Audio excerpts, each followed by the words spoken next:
Hi, welcome back. Thank you for joining my channel. Forgive the noise. My smoke detector battery is low, or however you say it. So this one is called Setting Yourself Up for Sin. As I go into the book of Judges, and after Joshua's death, the fleshly nature of the Israelites began revealing itself. The Lord commanded them to drive out all the inhabitants and not to spare or pity them. But why? I will now reference one of my favorite scriptures, Joshua chapter 24, verse 15. In this scripture, Joshua warned the people that the sin that surrounds them is inevitable. And if it seem evil unto you to serve ye the Lord, choose you this day whom ye will serve. Seeing that they were honoring God with their mouths, Joshua was aware that their hearts was far from God. Joshua commanded them to put away their idols. I am adding some synonyms for disobedience, and these are dereliction, neglect, perversity, sabotage, transgression, and revolt.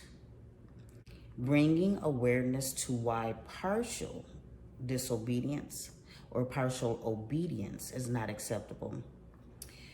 When you choose to half-heartedly obey the Lord, you are choosing idolatry, validating that you have spoken in your heart that you love the pleasures of this earth more than Him, electing to obey men.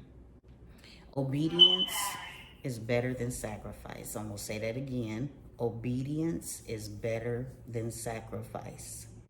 Israel refused to drive out the inhabitants of the land because they started to lust after their ways.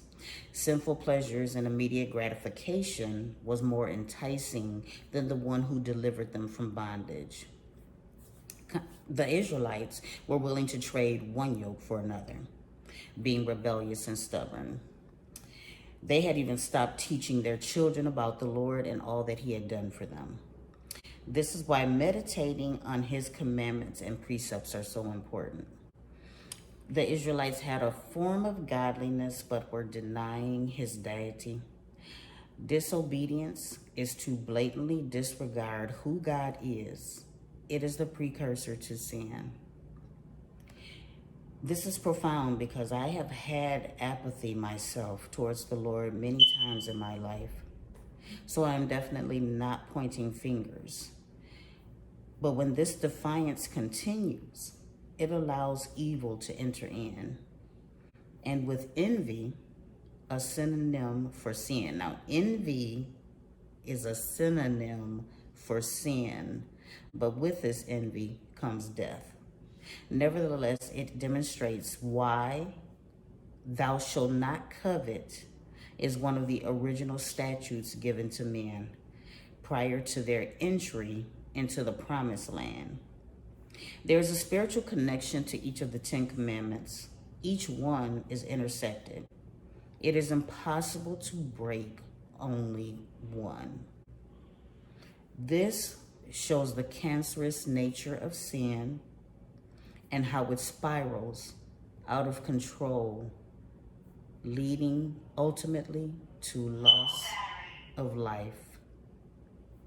Thank you again for joining us. We appreciate you. Be blessed in God's will according to your life. And thank you.